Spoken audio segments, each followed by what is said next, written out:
map movements. And the question is something like Zoe going to jump up here, or even Akali, right? The two mid laners here don't jump out to me as Akali players recently, but somebody like Ryu, you go back to harken back to the days. He was the other Zed in the Faker Zed versus Zed matchup. He has played Assassins before. Is that the what you want to Hey, up? I'm just saying. Not the memory. I am just saying that he has played them before. And also Akali, I believe, in the 38 games played on patch 8.16, there's only a single game where she was not picked or banned. All right, looking at the rest of the bans, now that they're completed, it's Varus and Rumble banned out by 100 Thieves.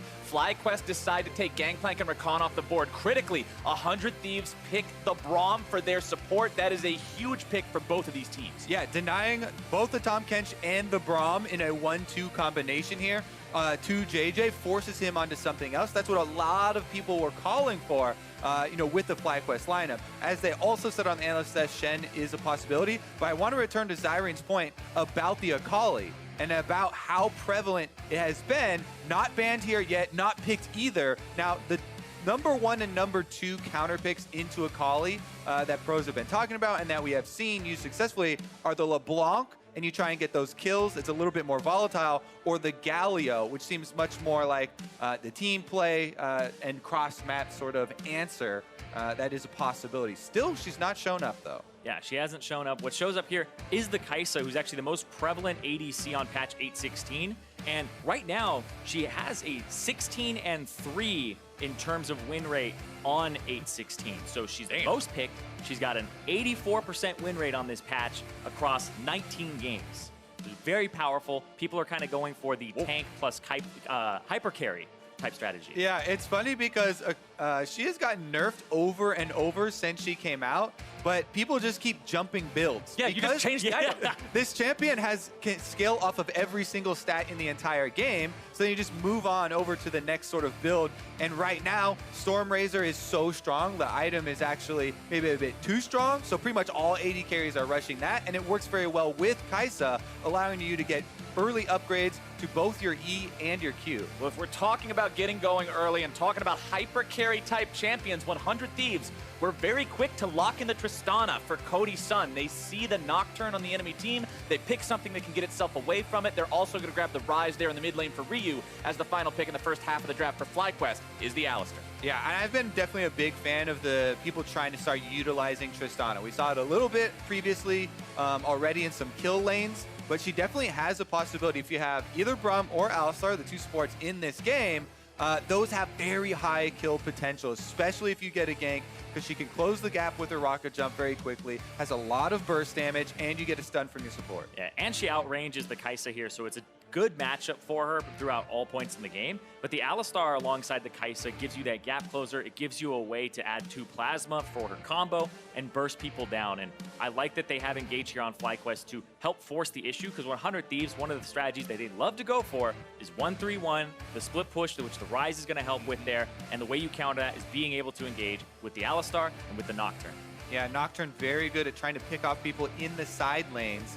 And we've had multiple accounts from previous teammates of Aphromoo how he greatly prefers in the later stages of the game to play multiple lanes at once and create push and pull pressure situations across the map rather than doing just the standard group up, try and push down the turret or something like that. So Nocturne and Kaisa should be good at closing that gap. I would say he's a bit of a map investor. He likes to not put everything in one lane and just kind of put it diversify your lanes. Exactly. Rule number 1 of the investing. All right, second part of the bans are done now. 100 Thieves will go ahead, target the 2 different solo lanes here. Cassio and Gnar banned out, while FlyQuest have now banned out all 3 of Onda's most played junglers throughout Summer Split. Graves, Trundle, and Kindred all taken out of the pool, really trying to knock him down onto lower priority as they pick up the Cho'Gath for themselves. And this is interesting that they went and they picked the Cho'Gath, because you could pick your mid laner here up against the Ryze, but it might be 100 Thieves potentially flexing the Ryze around, and they're afraid of that because there has been Ryze top lane that has been played, and they're just locking in this very solid champion for Flame, even though the Rumble was banned away, and it's just going to be tank versus tank here. So really wanted to see the whole composition before they lock in the mid lane for Keane. Yeah, it's interesting that they are going to have Ssumday here on the Ornn duty, as previously Ornn had a lot of really good matchups in topside, pretty good laning phase, as well as bringing the big team fight presence with his ultimate. But recently, taken down quite a bit as far as the lane phase goes, and Ssumday has been, you know, the big star player for this team in this split. He won't be the one, you know, dealing all the damage, right? He can set up the play with a good roam. We see it a lot of times where an Ornn, if they get lane control, can roam towards mid lane especially. You get off a long range ult to start something off, but aside from that, it is going to be frontline duty. You can hear the collective sigh of disappointment from nearly every voice in this audience as the Akali pick switches over to a much more tame Taliyah. But Taliyah will be the final pick of the draft on the side of FlyQuest. And you should get excited for Keane's Taliyah. Keane was one of the guys who made Taliyah jungle a popular issue. He was one of the mid laners. He got autofilled into jungle. He immediately spamming Taliyah, and he was the one who really popularized this in North America with a huge win rate as soon as the changes happened to the champion. This is a guy that has complete mastery of Taliyah and goes right back to what Darshan was talking about on the desk. And I want to see what he does here, because this goes back to kind of FlyQuest's strategy from the tiebreaker. They said the bottom lane looks like it might be the weakest lane. Focus down there with WildTurtle Cody Sun. You have a Taliyah, you have a Nocturne, go camp Cody Sun and try to make his day off. They've got the tools. Let's see how it works out between these two teams. The coaches are shaking hands. Everybody's getting fired up. It should be an exciting game number one here with the compositions that we've seen drafted so far. Yeah, I really do think these compositions complement the teams and their styles so well. On the side of 100 Thieves, you have a perfect team fighting comp set up, and on FlyQuest, you have a lot of globals to try and pick them off. Here we go.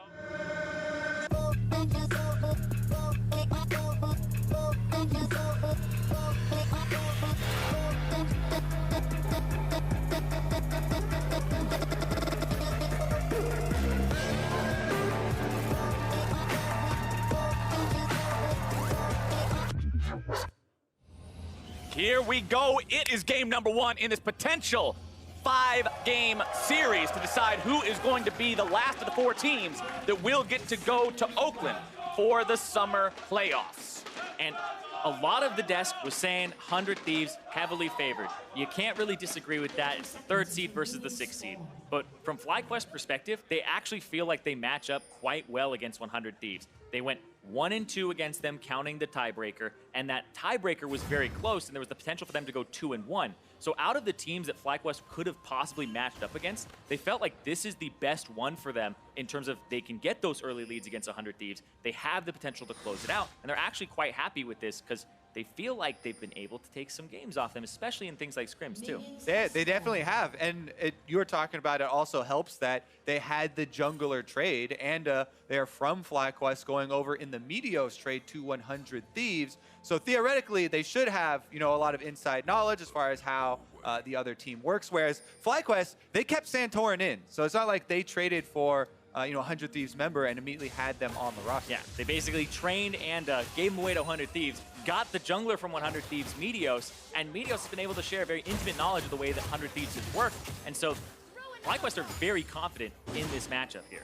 And I mean, that and a trade, this was one that 100 Thieves fans were very skeptical of when it initially happened. They were saying, wow, this roster's doing incredibly. Remember back when this trade happened, when this switch up was there, 100 Thieves was tied for first at that point, and everybody was saying, is this really when you change the roster? And 100 Thieves said, yes, this is when you change the roster, and it has worked out with Anda. Yeah, and talking to some of the players, they kind of said that playing against 100 Thieves when they had Meteos was actually much harder, even in scrims. And then when Anda was there, for FlyQuest being able to kind of play against that, they said, all right, it's actually not as difficult to play against 100 Thieves when Meteos isn't in the lineup. So, fans, a little bit, I would say, on the nose with the fact that maybe they aren't as strong with Anda, but they still have to kind of groom him to the team. See how this lane plays out here in the bottom side. You can see Cody Sun on that Tristana up against the Kaisa. So much hyper carry potential down here in the bottom lane, but both of these teams throughout the course of Summer Split have very low first blood percentages towards the bottom lane, so I feel like we probably won't see anything too spicy down here with these two just wanting to scale. Yeah, it is an interesting thing to look at here, right, with the teams, because the bottom lane is going to be so important for both of them later into the game. Both of these champions do scale very nicely, and there are a lot of globals that will come online when the ultimates become accessible for FlyQuest, that they could possibly go down there.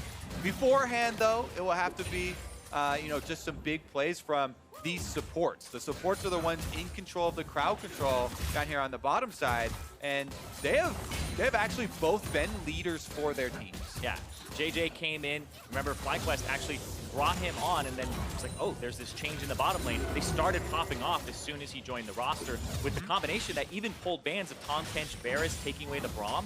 The first 3 things that 100 Thieves did aside from the Rumble ban was basically focus the bottom lane in draft. Mid lane, Keane finds some good damage down onto Ryu there with that Taliyah early on, but you're not going to see too much else just yet. Remember the Taliyah and Nocturne combination. This is something that every time you see these two champions drafted on the same team together, you want to see them roaming together. You want to see these two as this duo making life hell for the side lanes whenever those ultimates are up. Bottom side, JayJ just gets a couple of slaps down onto Aphromoo, but walks himself back away. Yeah, he was trying to break the freeze here, but you can see 100 Thieves, they've got Cody Sun back in place in time. It is Tristana, so you have uncontrollable explosive shot that is going to do AoE damage, but it can keep the minions close to his turret for a decent amount of time by just last hitting there. Meanwhile, we do have Santorin going for a lane gank here, pre-6 on Nocturne. You can see by the map that he has cleared all of his camps, so that's the only reason he's going for this.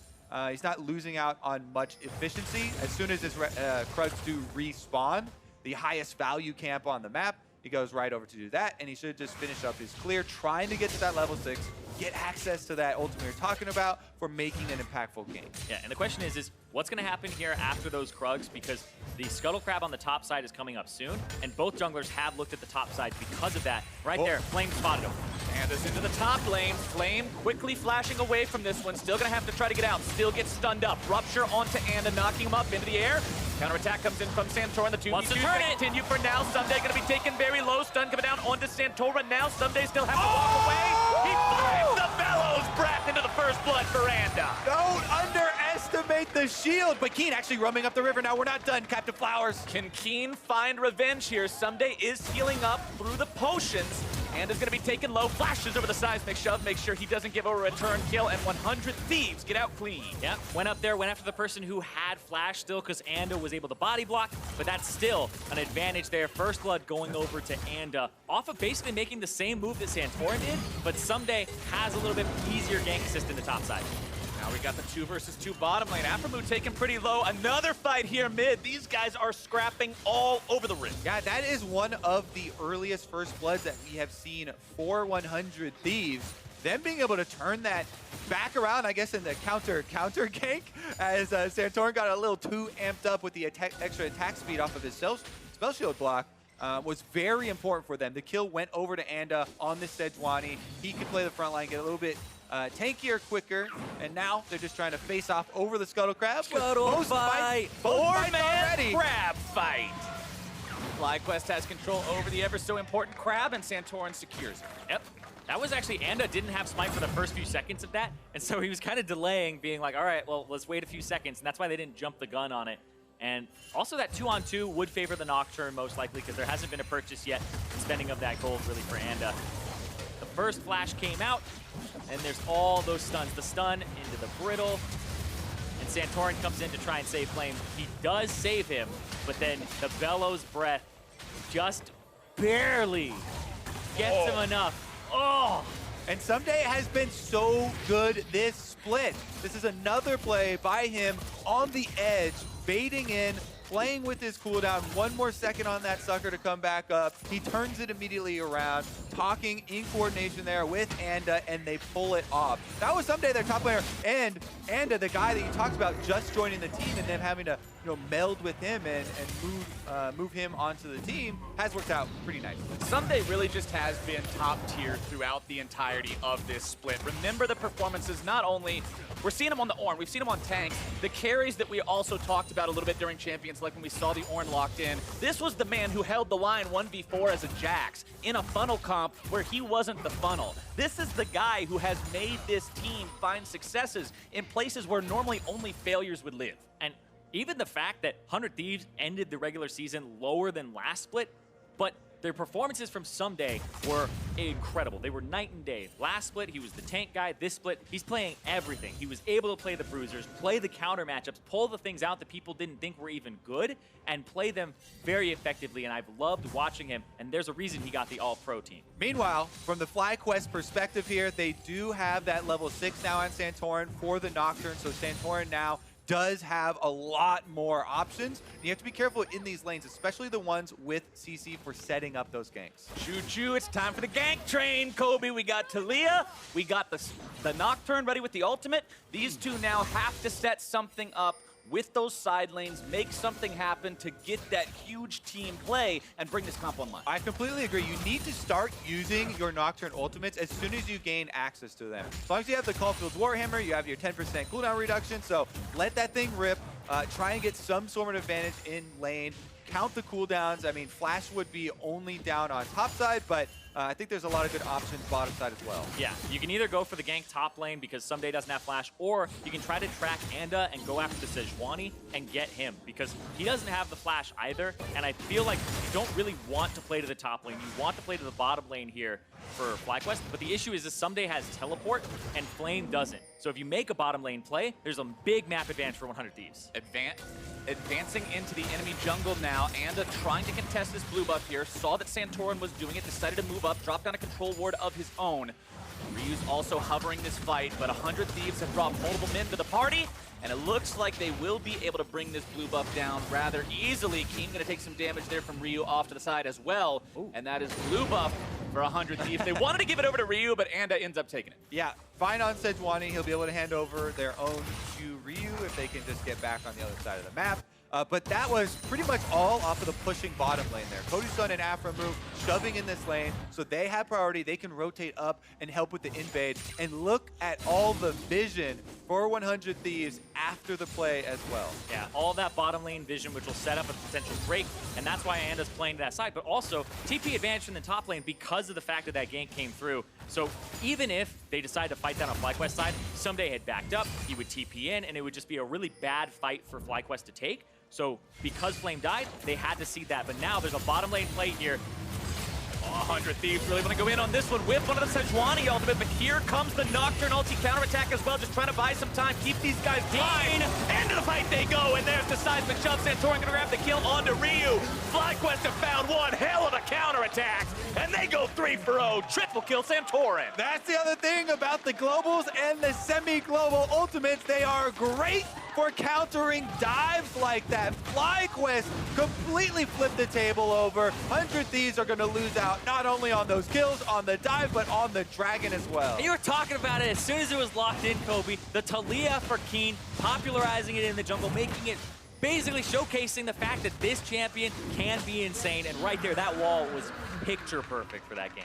And Nocturne's one of those champions that needs to stay ahead of the curve of the game. Sejuani, you've always got CC. Nocturne getting ahead like this is great. Yep, right here, WildTurtle, the dodge out on the ultimate was huge. And then the Nocturne denying vision, everybody's like, retreat. Now there's a wall there that you weren't able to see come in because of the denied vision. They had no idea that they were retreating into that. It groups them all up into this little funnel position. Great seismic shove from him. Huge collapse there from FlyQuest. I think the idea from 100 Thieves was a good idea, but the execution there, especially with the teleport timers, a bit of a desync there. They should have known that they didn't have very much time to actually execute that dive with, because they're dealing with these two, semi-global ultimates. Yeah, and watching Ssumday in that replay, he had tried to back up, but the Nocturne ultimate, you can't TP during those 6 seconds, and by the time the dust had settled and Ssumday was ready to TP in, the triple kill had actually already happened. Yeah, you have to preemptively say, we're going all in on this bottom lane, 5-man party down there, we're going to force this issue with FlyQuest, but the execution, a little bit off as far as the timing. And it's just so costly because now, like I said, Santorin is far ahead. 3-1-0 on the Nocturne. Warrior with the Skirmisher Saber completed. Has a stopwatch as well. Next time he flies into the fight, he doesn't have to worry about being immediately blown up afterwards, which could be huge for allowing this team that we applauded for their decisiveness to once again make one of those important calls. And there was a big part of that play where a lot of the carries for 100 Thieves, both Ryu and Cody Sun, no longer have Flash. That next ultimate will be one where you can go after Cody Sun, you can go after Ryu potentially, especially, and open up the map, and it's a very easy gank to land. Yeah, Santorin is definitely feeling good now. 3 kills, very, very much a fed Nocturne, and are ready to rip with another ultimate. Right now, they're looking at Ryu because he also used his flash in that last play, and JJ's even coming over to dive.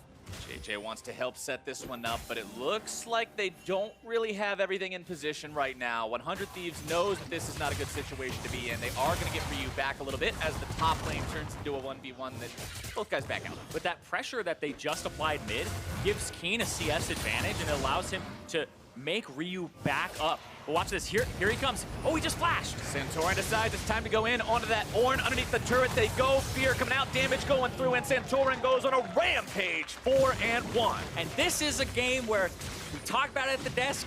Jungle difference will be a key factor here. Santorin is fed, he is 4-1, and he is basically taking over the entire game on this Nocturne early. We had Mitos on the desk yesterday, and a lot of the pro junglers do talk about, you know, why you see Nocturne a lot in scrims, but not as much for some people in the actual games, because a lot of people say you have to get fed on Nocturne, you have to snowball with it. Well, when you get 3 kills early on in an enemy tower dive that goes wrong, then this is the type of game that makes people pick this champion, right?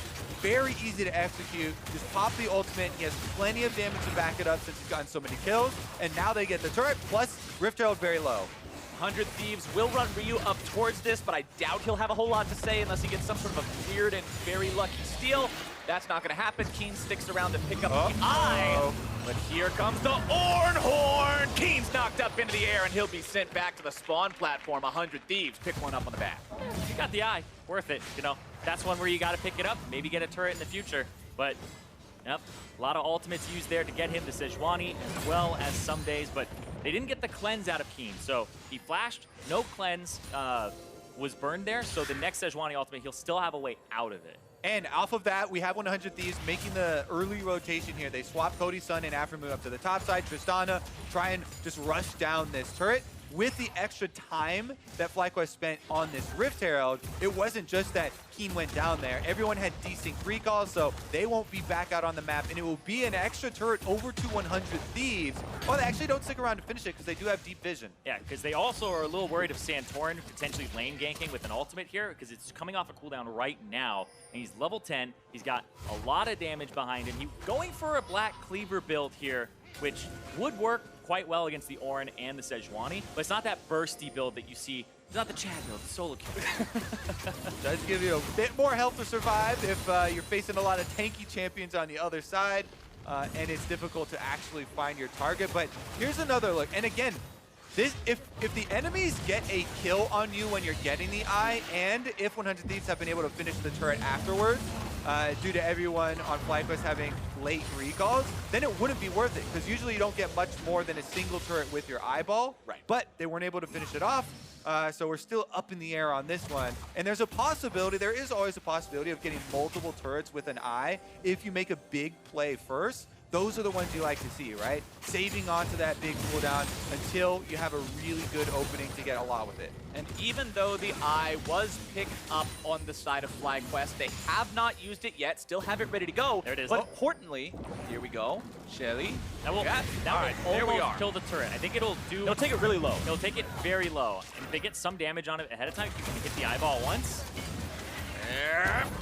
All right. Yep, down to about 10% HP on that turret. But FlyQuest, critically, they are ahead early on in this game. We're just about to crest the 17-minute point. And up against a team like 100 Thieves, they're about to take it late. This is what you want to see. But now, are they going to be in some trouble? Ornn ulti comes through. Nocturne ult used to disengage. 100 Thieves won't go in any further, and that is it. Yeah, and I think it was important, the Nocturne ultimate early activation here by Santorin, because that made it hard for Ssumday to see his target. Keane had cleansed, and he was trying to hit him with the second activation of Ornn, but that's a really intelligent Nocturne play. A lot of people will only use it for your tunneling in and using the ultimate to try and kill a squishy, but the blackout, the darkness is so good in pro play, and he uses it defensively there to save a teammate. And I think that's a key difference between somebody who's picking up the Nocturne or somebody who has mastered the Nocturne, is using the ultimate in a defensive way. Even if you aren't a part of that fight or going to dive in, just use it to deny vision and spook people, right? It's called paranoia for a reason. It's aptly named because you can also make it so people they start playing around their AD carry as soon as that's blown because they're waiting and trying to think that you're going to go in and waiting to counter. Well, off of shutting down the 100 Thieves play in the mid lane, FlyQuest did take their second Cloud Drake of the game. 100 Thieves respond by finally finishing off the last bit of HP on that top lane tier 1 turret that Cody was working on earlier. So it is an objective trade at the end of the day once the dust is settled. Cody Sun with that Storm Razor working now on the next item, trying to scale up when that is done. And as we do start to enter the mid game here, with towers falling on both sides, we get to look at what these teams actually want to do with their champion profiles here. Of course, FlyQuest, now there's more room for them to try and take advantage of the Taliyah wall and Nocturne ultimate combination. Santorin hitting level 11 now, rank 2 Nocturne ultimate. He still is the fed one on the team, and he's going to get more cooldown reduction with that Black Cleaver build to try and really keep up the pressure in these side lanes. Whereas 100 Thieves, they want their tanks near their carries so they can protect them, and it's a lot more simple to execute, and it's a lot more kind of the history of this team, right? They were built on protect Cody Sun style when he's on, later game carries. And I love what you're talking about, Kobe, because it's that macro versus mastery once again, where 100 Thieves, the macro-based team, they'll play around Cody Sun, they'll move this big cannon around, be like, there's a turret, knock it down, and then protect it and escort it to the other lanes. And FlyQuest, it's that mastery. Keane on the Taliyah, Santorin on the Nocturne here, showing that they have full understanding of these champions and their execution behind them. And that's what's going to make the difference here for FlyQuest, because they have a gold lead in the early game here, and they are down in turrets. They are up in Drakes as well. But the question is can they actually stop Cody Sun from coming online as a Tristana? At the same time, we're talking about Cody coming online, Tristana scaling, everything's great there. Let's not forget about Turtle, who's on a champion that scales incredibly well at the same time. And remember Cody's words about not being worried about FlyQuest because he went 0-6 against them and still won? He still went 0-6 against them, including multiple solo deaths to WildTurtle. Well, he set that bar for himself, right? You set a very low bar. I just have to do better than going 0-6 and we'll win. I'm not quite sure that that's actually true because, as you point out, Kaisa here is very close to Rageblade as well, and once Turtle gets that, they can delete targets so quickly by jumping on them and hitting them with any form of crowd control. That 100 Thieves really are going to have to watch their positioning. That's why you can see Aphromoo calling for Anda to group up with them when they go for this vision. Yeah, and they need to get this turret quickly. Popping the cleanse to keep himself safe yet again. Second part of the Ornn horn will knock him up in the air. Santorin will try to defend this one along with Keane, but they won't be able to hold it any longer.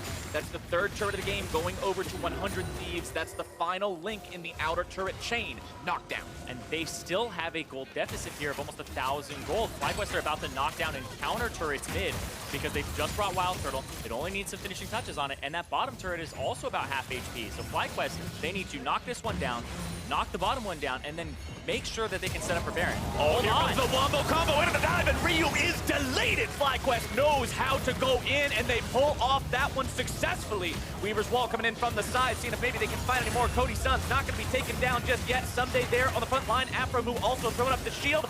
Knocked back into the team a little bit further, though. Still getting himself away. No summoner spells expended, excuse me, as FlyQuest walks out 5 minutes ago. And it's JayJ on the Alistar. Such a huge pickup for this FlyQuest team. They have found so much success with this guy. He makes the call, pulls the trigger with the tower dive. They execute it, and they get out in time for the reset here. I mean, the guy won Academy last split. I mean, he has a banner up there because of it for FlyQuest, and this was so fast. That's a snap engage. Ryu even has flash, but is just too quick on the execution. And actually, Flame landed the Rupture first with Cho'Gath, so you're mentioning the flash. I mean, as soon as you see that Rupture, I think Ryu should have flashed out of there. As soon as Flame had that under his feet, he was a bit greedy trying to walk out of it. He wouldn't even been able to walk out of it. And then JJ's like, there's definitely no way you're getting out of here.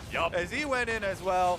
So definitely credit to Flame as well with the Rupture to start it out. But that is now 5 kills for Santorin. As much as a bunch of kills just went over for minion kills to Ryu, all the kills for FlyQuest are literally on Santorin, on this Nocturne, and that is cool for the Nocturne. As you get super late into the game, it's not necessarily the best distribution of gold, but for the mid game, it can be very powerful. Every kill in this game is on a jungler, Kobe.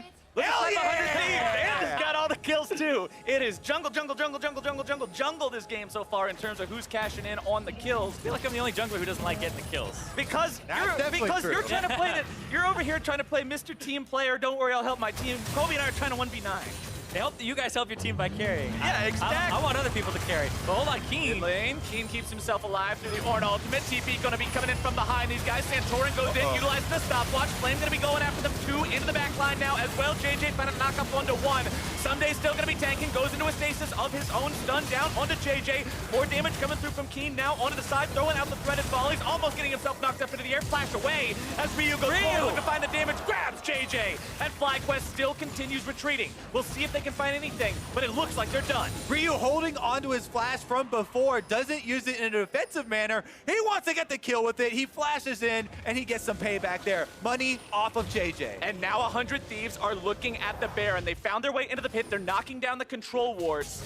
They're not going to go for the play just yet. Instead, going for the TP, looking to punish FlyQuest for sticking around here, seeing if maybe they can make anything happen instead. Now, Ryu's back onto the map, has full HP, just went back, shop, TP'd in. Now it's Baron attempt for 100 Thieves. Yeah, starting up the Baron here. They just threw down the blue trinket, so they know that it's started. Santorin is so low that this is a bait to turn, and most likely they see three there. They don't see the two in the bush. It was not scouted there in the pixel. Yeah, Santorin is so easy to kill. No flash, no ultimate on Nocturne, extremely low health. 100 Thieves, though, they can't take it down quick enough. JayJ does arrive.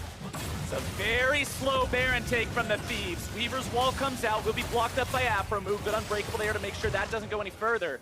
FlyQuest stops the Baron attempt, and they don't lose anyone for it. And that was some really good patient play from FlyQuest, not to completely lose your mind in that situation. So many times at that stage in the game, it's completely dark. You don't have vision on Baron. They're on the Baron. You feel the need, to put a stop to it. But the patience here from FlyQuest pays off big. Not only do they stop the Baron, but they can also pick up the Drake afterwards. Call me a conspiracy theorist here, but this feels like FlyQuest having Meteos being able to be like, how do they like to play? This is how they're going to play. These are the bluffs that 100 Thieves like to throw down, and having that type of knowledge of play style is so helpful, because FlyQuest showing that type of patience is uncharacteristic of them in the middle of the split. They demonstrated more of that later, and right here, speaking of patience, Ryu, he got feared by the Nocturne. He had a Cho'Gath flash at him. He holds on to it the whole time. Like you said, Kobe, the patience that Ryu showed here, spreading the E and then the flash combo to get JayJ. JayJ going down there. The one death throughout the entirety of that whole massive fight goes the way of 100 Thieves. That's the first kill this game that's not on a jungler, so I guess every good thing must come to an end, Kobe, but extra money on Ryu is always a good thing here for 100 Thieves. If you look at the damage charts from the last fight, though, it's Keane's Taliyah that we were praising earlier that once again shows up, landing so much damage with those consistent volleys.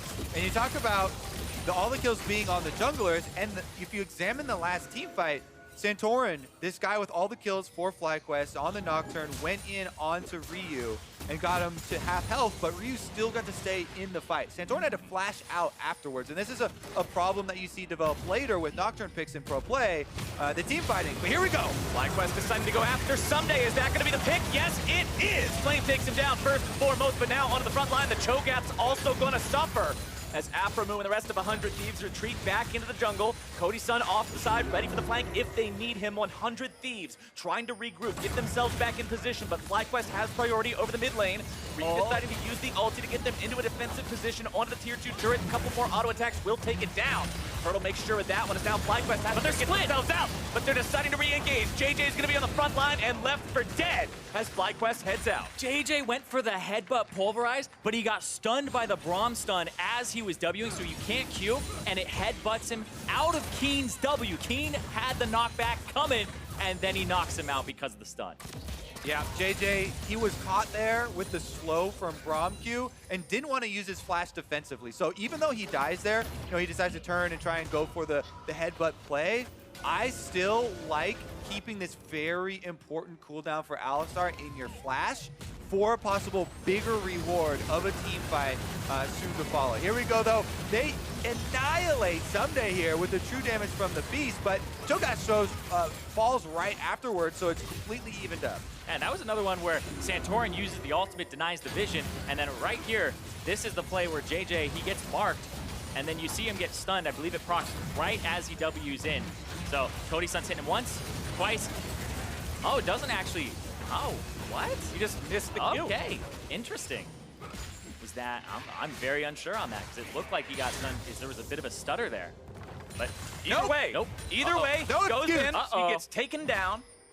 And that's the second kill of the game for Ryu now on this Ryze. You can see the Seraph's Embrace, the Morello Nomicon both completed. Still has a stopwatch ready to go for Stasis.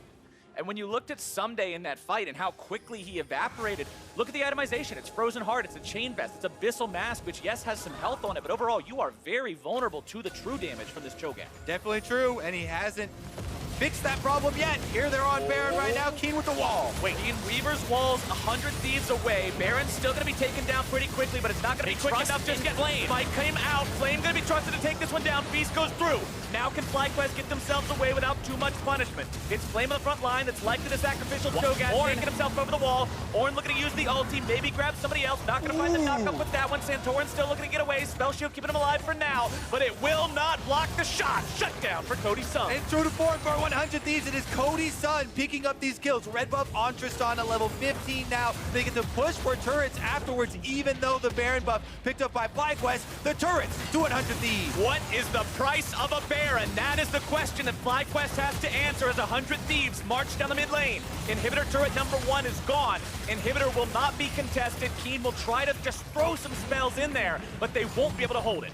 And that Baron start from FlyQuest, they thought that they'd be able to just 100% get it there. They had the tempo advantage. The Keane wall was great to set it up, but then FlyQuest, they get caught by all of the chase that's available to 100 Thieves. It is a really good example of why Ryze, a very low win rate champion for solo queue, is so highly prized in professional play, with the Realm Warp allowing that chase. Now they're re-engaging. JayJ goes in, but he goes in very far forward in front of the rest of his team. There's not the opportunity to really follow that one up too well, and FlyQuest just ends up backing away. Yeah, Flame cancels the teleport there. Going to try to use the Baron buff in the mid lane, as well as potentially move around the map here and set up for the third Cloud Drake for FlyQuest, who still have a very slight gold lead, but they have map pressure all against them from that mid lane inhibitor being down. This has really been a game of trades, an ebb and flow of power, and now, after a reset here from 100 Thieves on their hard push, it's FlyQuest's turn to get right back out on the map, make use of the Baron. They're trying to push, recoup some of that gold. They've got one turret down, pushing on number 2. Here comes the Ornn horn. JayJ's knocked up into the air. The Alistar ultimate not keeping him alive. Cody Sun goes on a killing spree. Flame into the front, still going to be tanking up so much for so long. Flashes away, keeping himself alive. 100 Thieves looking to chase after this one, see if maybe they can find somebody. Late game positioning once again from JayJ. Last time I said, oh, it's good that he's not using his flash defensively to get out of there, but you can't keep putting yourself on the front line. They're going to counter. FlyQuest trying to turn this one around. Turtle into the back, looking to find the damage onto Ryu. Gets himself away for now. Anna still going to be looking to go after Turtle. Flame taking down a rampage for Cody Sun. Not enough damage coming out of Turtle just yet. FlyQuest are routed. Santorin's going to be taken down next. Turtle stands alone. He's a double kill for Cody. As the resurrected Santorin comes back only to fall again. Ryu goes on a killing spree as topside the minions wail on the turret. And 100 Thieves now have control of all the team fights. Cody Sun is popping off now. It was a silent early game for him. He's now 5-0-4. He has the most gold in the game, and a lot of that is off of he got the kill on Santorin, who was the fed Nocturne. Surprise, surprise, Irene. 100 Thieves, 30+ minutes into the game. Team fight, they get one mistake from FlyQuest, and they take the game. This should be the end unless Keane and JayJ can work some kind of a miracle. JayJ tries to go in on this one. Aphromoo is going to be taken low. Seismic shoving to Cody, who jumps away. Flame has managed to get himself back to the fight. Cody's going to be taken down likely right here, but it will not be enough, or will it? With Cody out of the picture, it does not matter. Nexus falls, and Thieves take game 1. And that is basically a setup for the way this matchup has gone historically. The early lead there for FlyQuest. It looked like 100 Thieves. They're going to have to rely on the macro, and it's the punish that came up huge. Back-to-back team fights.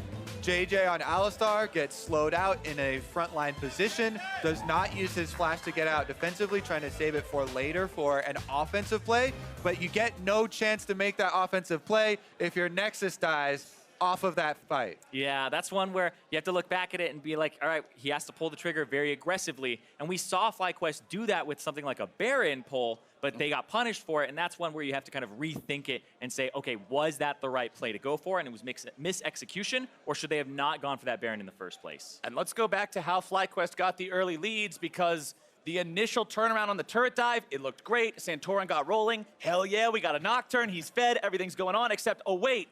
Now we're at a part in the game where we have to dive onto Ryze or Tristana, and it's just not in the cards. Yeah, and he ended up just being a walking bag of gold, gave 750 gold over to Cody in one of those fights, where now he can't really dive the backline with the ultimate. He didn't have enough damage to really pop anybody, and that's where that Nocturne needed to get more out of the early advantage. Nocturne problems. Just Nocturne problems. For more on how Game 1 played out now, let's go ahead and send it to the State Farm Analyst Desk.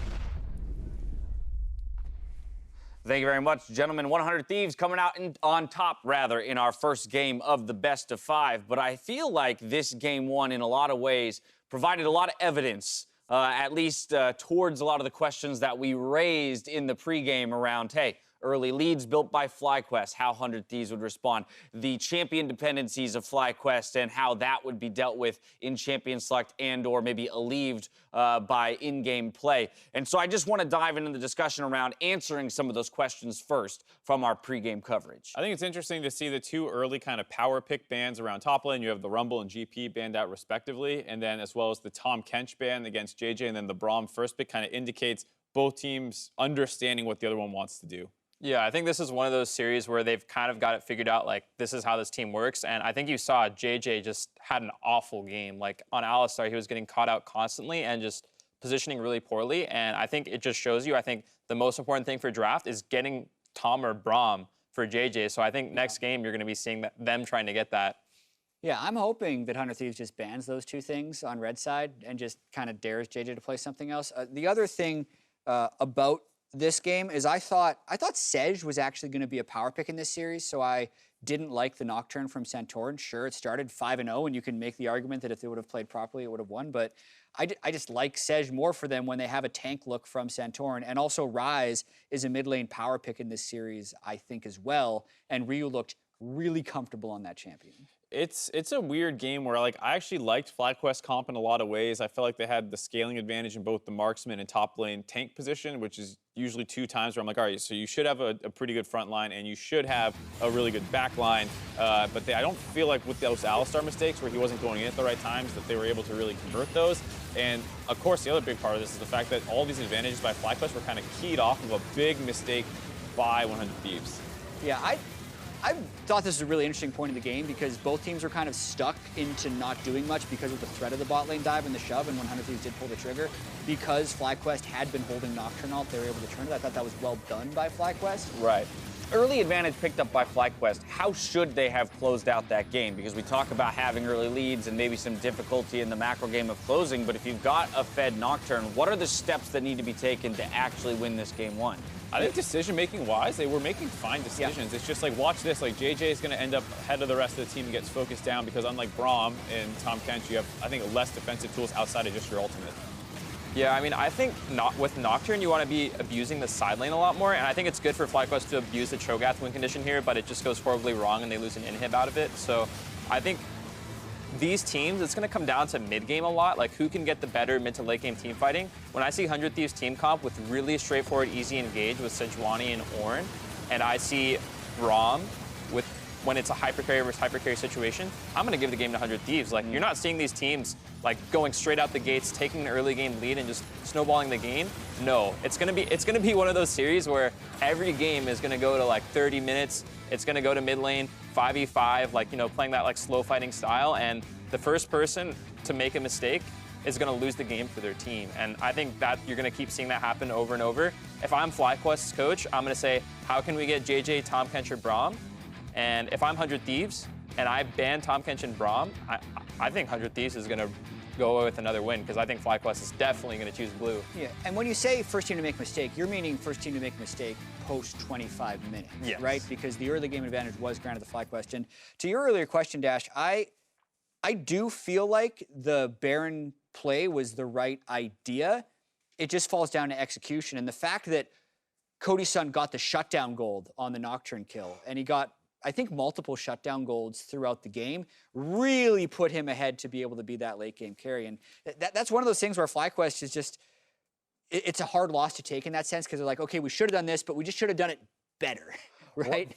And I feel like that's a lot of FlyQuest losses. Yeah. Is in a position to win, making some intelligent moves or making the right decisions, executing just under, you know, the degree that's necessary to come away with that victory.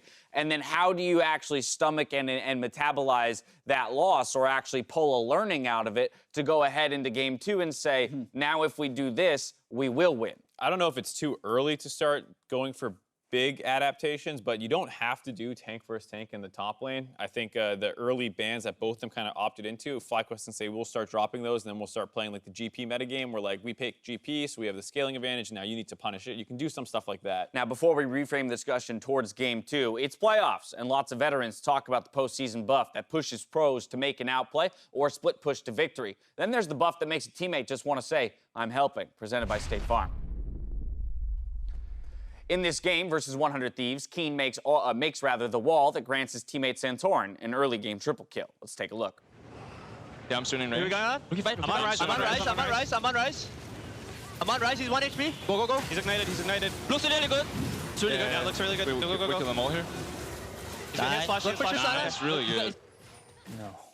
Great play to secure an early advantage. Unfortunately, they can't capitalize on that advantage to ultimately take the victory. So now looking more closely at game 2 and what adjustments should be made, I'll let you guys know that FlyQuest has elected to remain on red side. This is their choice. Chat.